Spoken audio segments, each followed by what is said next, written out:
Got a great guest in studio here. Weekly, we talk with the good doctor, Dr. Alex Apostle from the Shelton School District. Good morning, Jeff. Good Nice to morning. see Good you here morning, on a Vicky. Friday morning. Got a couple things to go over for sure. First off, talk about all sorts of issues here. Let's talk about what we were talking about here with schools and discipline and things like that. Sure.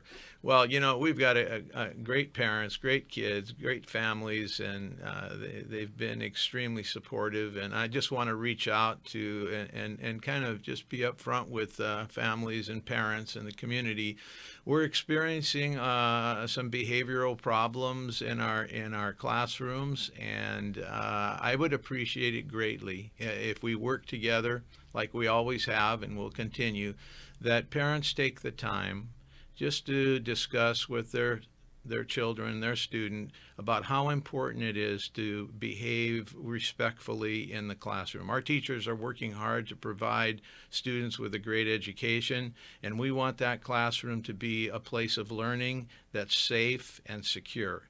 And I believe our parents, if they just take a few minutes, and they probably do this all the time, but I'm asking them very respectfully to please let their kids know that your behavior in the classroom is extremely important. Respect yourself, respect fellow students, respect the teacher and our administrators. I've been talking with, in fact, I talked with principals yesterday, and we're going to be meeting to more or less review our standards and expectations as it relates to discipline in the classroom. But I really truly believe that our parents can be very important in dealing with this particular issue. And going from there, we're experiencing some of the same things on our buses: inappropriate behavior, disrespectful behavior towards bus drivers. And this is truly a safety and security issue. And if parents could please reach out to their children and express to them that the bus driver has a huge responsibility to deliver students safely to and from school, and that they are to respect the driver, and again, respect themselves and everything that goes on that bus.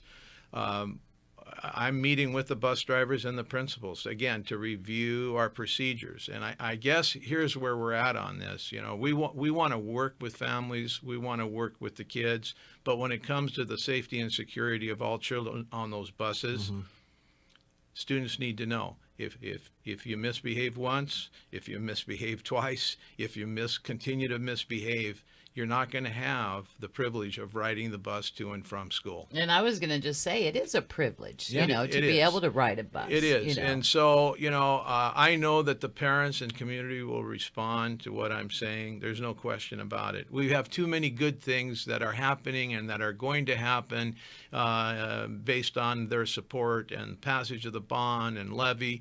We've got so many good things happening. We're reviewing our instructional program. We're reconfiguring our schools. This is just something that's happening that I wanted to nip in the bud.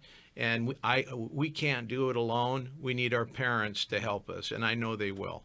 So we want great behavior on the part of our students in the classroom, and safety on the buses. And that requires that all students get on the bus, sit down on the bus, respect the bus driver, because they have a huge responsibility on their hands. So I just want to let the parents know. I talk about all the positive things, but I needed to bring this up now so that we can all work together to resolve the issue. I would imagine that the teachers and counselors and students talk with each other about students respecting other students and things like that.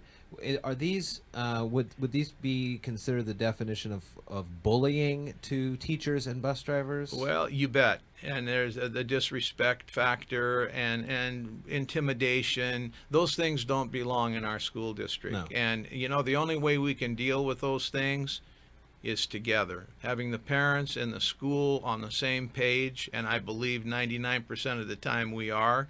But this has come up in various meetings I've had with teachers and with principals, and I just wanted to reach out to our families and to our parents, our community, to make sure that we're all moving together in the direction that we all want.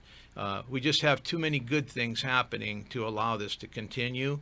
And it's a little bit more so this year than in the previous 2 years that I've been here. So I'm not sure what's causing it, but we're going to take care of it together. Good, Yay, good. good. You were mentioning all the good things that are happening and more good into the Shelton School District as last night we found that the legislature passes the capital budget, which has been an ongoing conversation over a year now. They've been holding out on this, and funds to help in different aspects that weren't related with bond issues and things like that. So that's got to be more good news for the school district. It is very good news. You know, we just recently have talked about our athletic facilities and the arts getting some help.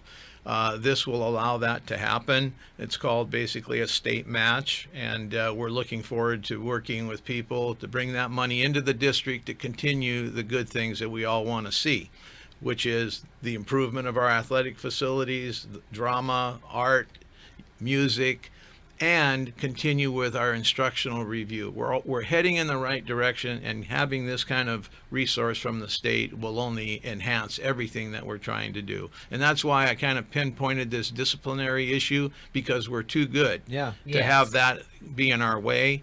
And we're doing the best we can to make sure that our kids are getting the best that we have to offer. 100% graduation is the goal. Having a strong, rigorous, relevant curriculum, all that's going to happen. We're working very hard right now, but we just need some help from our parents and our families to put this all together. We talk with a lot of high school students here. You know, our intern Caleb, of course, is a high school student. We get kids in from the SAD Club, from DECA, from all sorts of groups. And, you know, 98% of the student body is positive and is respectful. There is, you know, there are some of the bad apples out there, and you know it's important to know that there are more good out there. So if you feel like you need to stand up and say something, you know, you'll get the backing of your peers. Absolutely. Well, we've got great kids. Yeah. You know, I'm in the schools practically every day, and I see our great kids. You know, kids will be kids. Sure. They're young, and they're going to make mistakes. And what we want to try to do is help correct those actions when we can, and I think we have the best chance of doing it if our parents and families know that there's a problem, Yeah. and then we work together to resolve it. You know, nothing's perfect, but I really believe we have the support out there that can help deal with this particular problem. Very good, Doctor. Well, it's always good talking with you. Thank and you. Thanks for coming, Thank you, bringing up Vicki. Yeah, these thank issues you. here with us here today, and important to get that out there. Thank you. Thank you, sir. Have a good weekend. You bet.